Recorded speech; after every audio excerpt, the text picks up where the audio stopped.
Hey, time to shine today. Varsity Squad, it is Scott Ferguson, and I am super stoked to have a fellow Midwesterner on today, Jeff Keim. He is located in Toledo, Ohio, and I used to go down there and catch me some minor league baseball games. And it's also a great little city that you drive through. A lot of history there that people do not know about. But Jeff is a quantum leap coach, a consultant and speaker. He's passionate about helping improve the results you get and the quality of your life using science and psychology to help you reach your most elusive personal and professional goals without taking what might be considered required or logical steps. And I'm stoked to hear about that because it sounds like we're going to go a little bit outside the box on the way Jeff coaches. Jeff's eclectic journey includes positions as a multi-area director for an international sports-based ministry and the executive director of a college foundation, in addition to entrepreneurial roles as a Series 7 registered investment advisor, realtor, auctioneer, and business owner, always serving others by helping them make sound decisions and realize their dreams. So again, I am super stoked. And Jeff, if you could please come on, introduce yourself to the Time to Shine Today Varsity Squad. But first, what is your favorite color and why? Blue, and I don't know why. It's always been my favorite. It evokes a good emotion, Yeah. and I honestly don't know why, but it is. It is. It makes me. That's mine too. I mean, I got a streak of red that can kind of, goes back to my military days. It can kind of come out, but I'm literally looking at the Atlantic Ocean here, and it's a little bit kind of dark out today, but still, it's nice blue. Give us your origins there.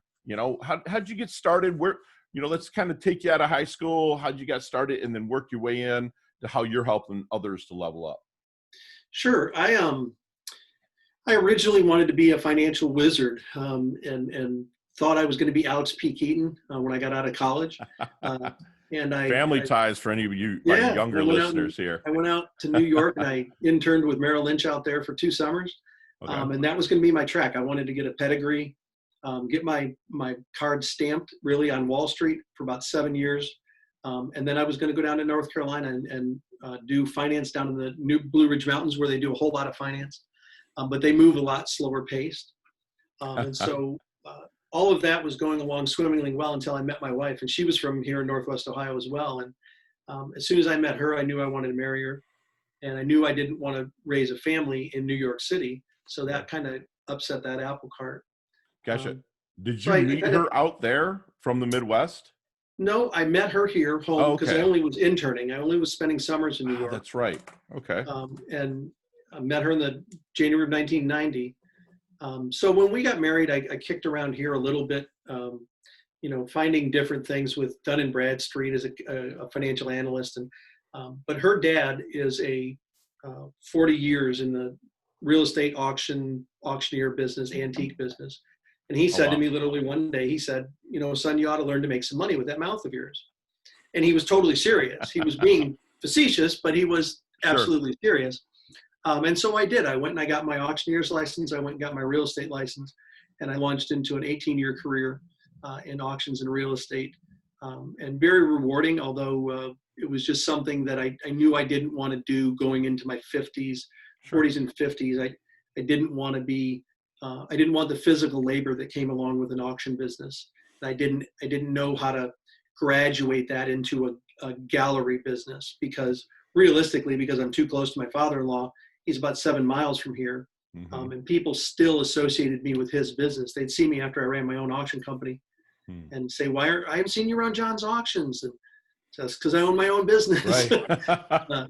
So from there, I became a series registered financial rep, life insurance agent, dealing in all kinds of investment opportunities. And I did that for 9 years. Successful, but I didn't enjoy it. Sure. I didn't enjoy every year starting over, and I didn't enjoy really giving people financial advice when I didn't know. It's like, I can't imagine what financial advisors tell their clients right now. I don't have to, because I'm not a financial advisor anymore. Right. You just don't know where's the market going. One day it's up 1,000, the next day it's down 1,000. Right. You never know. It's just nuts right now. But I got recruited out of that literally recruited into professional fundraising. I'd always raised funds in my community as an auctioneer doing charity auctions. I've raised over $13 million for local charities here in Northwest Ohio, Southeastern Michigan. So I got recruited to the college as a fundraiser and the director of their foundation, head of their alumni association, and things like that. Sure. But it wasn't for me. And what I found out was that people that hire professional fundraisers don't know a thing about what professional fundraising is. Right. And I also found that academia was not for me. There's slow, and then there's really slow, and then there's glacial slow, and then there's academia slow. Right. Very hard to make changes within those organizations. And then I went through one other stint as a professional fundraiser.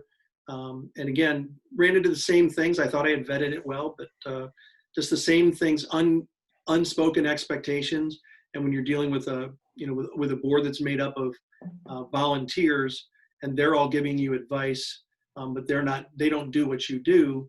Sure. Kind of hard to marry the two. So I didn't stay with that. And when I found myself, there later in life, and I was free to do what I wanted to do, I had always followed Bob Proctor. Yeah. And I knew once I was free from being employed by somebody else again, and back to working for myself, I knew who I wanted to do and what I wanted to do, who I wanted to do it with. And that's how I got involved with Proctor Gallagher Institute. Love that. And so when you're going through a lot of different changes with this, which is awesome because you get a taste of a lot. And then, and I'd love to hear the way you do your auctions too, because I always found that fascinating. But what did your family think about you kind of moving from one thing to another? Were they supportive, or if you don't mind sharing that with our squad? Well, it depends on who, you say family, that's a lot of people. Sure. My family, my close family always just kind of, I was always energetic, and I always just had a plan, and I always made things happen. So they just kind of said, that's Jeff. Right. He's just doing what he's doing. Right. What's he doing this year? What's he doing now? Right. My wife was incredibly supportive. Good. My wife always, and it's balanced, because my wife's greatest love language is security. So for her to be married to an entrepreneur, a serial entrepreneur, was very difficult. But she learned to love it, and she learned to love me for who I am and what gifts I bring to it. But my father-in-law was always an entrepreneur, and he barely has a high school education, Mm-hmm. but he's been extremely successful. So we're kind of cut from the same cloth. I was just going to say, you and I are cut from the same sheath, because I would get my hands a little bit. I always stuck to real estate, but I get my hands in a lot of different things. And some of my family would be like, Scott being Scott, the whole sports metaphor with Manny Rodriguez or Manny Ramirez back there. That's Manny being Manny. It's like Scott being Jeff being Jeff. That's Yep. That's awesome. So Jeff, let's let the squad know what makes a great coach. Well, for me, it makes somebody a great coach who can listen. Mm-hmm. I have to listen to my clients, because my coaching program is not cookie cutter. My coaching program has some elements that are not changeable, because they're operated by laws, universal laws that don't change regardless of who a person is, socioeconomic, race, creed, color, background. It doesn't matter. The laws perform the same way that law of gravity, whether you know about it or not, if you step off the side of a building, you're going down. Sure. And all the laws that operate or that I use in my business are the same. But how it makes me a great coach is to listen to people about what they truly want, and helping them find out what they truly want. They may not know why they don't want, or they may not have the courage to really express what they want, because they don't think they start kind of discounting it before they ever really give it some consideration. So I think asking questions is and probably also listening not only with your ears, but with your eyes, especially if you're meeting them in person, seeing their posture, seeing their saying, oh, that's great. So I love it that you said that you're not cookie cutter. So share with us some of your secret sauce when you bring a new client or even a prospect in, kind of your formula, secret sauce, if you will, of helping them find their blind spot. It really comes from questioning. Okay. I can start out with a client or a prospect with, tell me where you're at. Tell me where it is you'd like to go, and then talk about what you think is holding you back. And you keep drilling down on those particular questions. You listen very carefully for the answers, and people will reveal what's going on and what they really want and what's holding them back. Love it. So they're very powerful questions. I bet you take each one of those three of where you are, where you want to go, and what you think's holding you back, and you dig deeper on all three of those, don't you? Really pull Sure. out that blind spot. That's fantastic. That's markings of a fantastic coach. So if I'm out at a networking event, which fortunately down here in South Florida, we're about 75%, so we can get out, meet people, and press flesh, and I do a lot of that. So if I'm talking to somebody and I'm actually listening to somebody, what kind of phrases, things that might they say that I would know that they are a great prospect or referral or connection for Jeff Keim? Well, it's really, I mean, anybody is a great prospect, but really what it takes is, and to work with me, I have to work with people that are coachable. So it takes, what would be key words are people that are frustrated at being stuck, and they know that there's more possible, but they just don't know why they can't get it. Now, I don't want the whiners. I can still help them, but I don't want them because they're difficult to work with. Sure. Somebody's At just least you're somebody transparent about that. A lot of people yeah, would not say that. Thank you for being transparent, Jeff. Go ahead. yeah. I mean, I need somebody who's, who has the first initial umption to know that there's something better. Sure. Not just that the whole thing, the world sucks, nothing works. Well, good luck working with that person. Right. But most people, even successful people, have a portion of why can't I get over the hump? Why can't I really, succeed? And why is it not easy? Sure. What's holding me back? And Right. that would be the good people for me to work with. Absolutely. Thank you. Yeah, that's fantastic. Yeah, I love, and I love it that, and there's not, you have to be the right horse for the course, right? Like they kind of say, it's like you're not always the right fit. And that's at Time to Shine Today. That's how we built this company, is that I'm not the right fit for 98% of the people out there, and I have people in my coaching carousel like Jeff here that can help them level up. So Jeff, let's get in our DeLorean. Let's hang out with Marty McFly. A little movie reference there. Goes back to this is a little post Alex P. Keaton, but let's go out and let's hop in with Marty and go back to the 22, 23-year-old Jeff Keim. What kind of knowledge nuggets are you dropping on Jeff with the knowledge that you know now that help him level up, shorten his learning curve a little bit? Absolutely. One thing, it would be that you become what you think about. Love it. And I would drill that into my head, and I would get that 23 or 24-year-old Jeff Keim studying things like Think and Grow Rich, There you go. Psycho-Cybernetics, As a Man Thinketh by James Allen, Sure. You Were Born Rich by Bob Proctor. Love it. And I would soak myself in those, and get myself a coach. Absolutely. Because the thing is, those books have been around, and books like them for thousands of years. The mystics have talked about become what you think about, right, for as long as there's been recorded history. Absolutely. So the information is out there. What we teach is not rocket science. Right. But having a coach to help you identify your blind spots, and having somebody there to push you through when you just want to fall back into your comfort zone. Love it. So kind of get your ass in gear, find, a solid coach. Even at that young age, my first coach, fortunately, was at 25, and I'm 48. So like, that's something that exactly what I would go back and tell myself, my younger self is, get your ass in gear, get your nose in the books, like you just mentioned, and it's funny that a lot of us that are coaches, Jeff, that we, I go back, and some of them, my friends, especially that are razzing me, are like, Fergie, you're just regurgitating what, something you heard from Robbins or Rohn or something. I'm like, well, Robbins regurgitated Rohn, regurgitated Earl Nightingale, regurgitated all the way back to like Marcus Aurelius. So it's just how you portray it. And like with your background of having the sports ministry, having the auctioneer, you're able to communicate to people that are ready to level up. And that's fantastic. Thank you for sharing that. So you did a lot. with a lot of different things in your lifetime. What is the BIG thing that Jeff Keim wants to accomplish? Well, I want to change the world, but I want to change the world one person at a time by helping them realize that their thoughts really can change their world. And once you change one person, you just rinse and repeat, and before you know it, you'll be having an impact on a worldwide basis. Love that. Love that. It's like we say here, inch by inch, it's a cinch. By the yard, it's hard. You got to do things little by little, even if that's what it takes, folks. And Jeff, when you're starting to work with somebody, or even in the discovery process, is there any good question that you wish they would ask you but never do? No, because if they don't ask it, I ask them. Okay. You don't want them to ask you about any of your failures? Because that's where I'm going.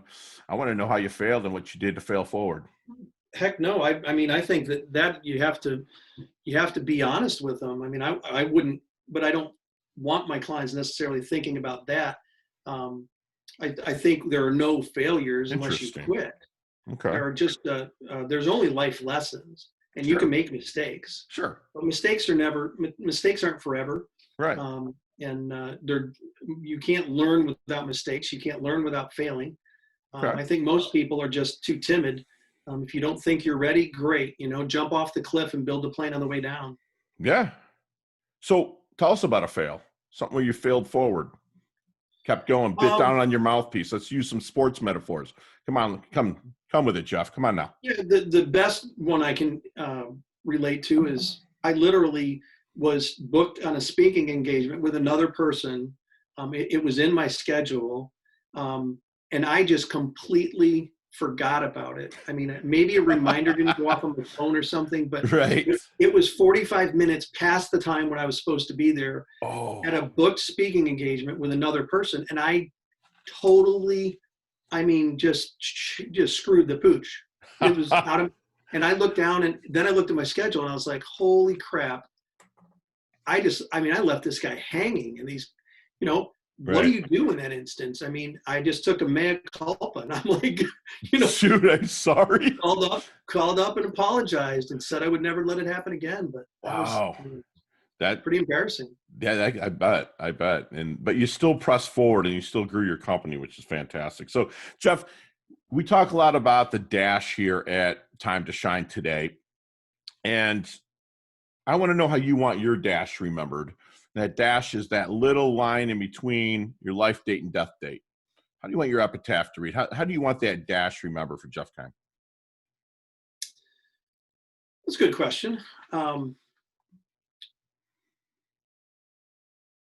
I think my dash, I just want it to be that I realized that I was God's highest form of creation, and I worked every day to try and become the best that I could be, and love those around me, and love my neighbor as myself. Love that. The golden rule, right? Wow. I wrote that down. I got a bunch of notes here. If anybody's watching on YouTube, Jeff's really bringing, I just have terrible lighting because there's a storm brewing over the Atlantic, so no one can see anything on my screen. And my lights are not working. So I apologize, people. Jeff, what is your definition of a life well lived? A life well lived would be similar to my definition of success, which the best definition I've ever heard for success is the progressive realization of a worthy ideal. So there's not an end point. You're always working toward it. It's progressive. It's realization. You're accomplishing things. I think if you can live your life like that, to constantly be striving for the progressive realization of a worthy ideal, you'll do pretty well. Absolutely. And you keep progressing and moving forward. And with that, you're serving people, right? Pretty much that whole time, and making things better. And I just feel, my mentors taught me, the more you mentor, the more immortal you'll become. And I think that, like what you just said, with the progressive realization of a worthy ideal, and knowing there's no end point, that means you're progressing the whole life. That's fantastic. I love that knowledge nugget. And the squad is too. They're going to love that. Okay, so as we wind things down here a little bit, Jeff, we move into our leveling up lightning round. And what it is 5 or 6 questions. And you and I could have a 15, 20-minute conversation, each one of them, but you got 5 seconds. You ready? On Sure. each question. All right. What's the best leveling up advice you've ever received? That your thoughts become things. Be careful, very careful what you think about, and realize that whether you know it or not, your thoughts are becoming things. Yeah, they go into action. Absolutely. Share one of your personal habits that contributes to your success. Reading. Readers are leaders. Speaking of that, yeah, that's right. Readers are leaders. Love that. Love that. So on that note, not the flavor of the month, not what you're reading now. What is the go-to book that you would hand somebody to level up their life? Think and Grow Rich by Napoleon Hill. Here you go, Napoleon Hill's the Bible. Sitting right here, probably right on your bookshelf as well. What's the most commonly used emoji when you text? Thumbs up. Yeah, I was going to say you sent me like 3 of them, so I figured that as much. Okay, how about if you could be one age for the rest of your life, what would it be? My current age. There's no better place than here, and there's no better time than now. Than now, baby. That's right. Stay present. What's your favorite charity and or organization you like to give your time and or money to? Rotary International. Rotary, beautiful. And last question, what is the best decade of music, 60s, 70s, 80s, or 90s? It's a tie between the 70s and 80s, and they'll fight it out. Transitional, man. You know, that's like mine and yours generation, you know, where you have the 70s where you could go disco tech, you could go, you know, some classic rock and roll. Yeah.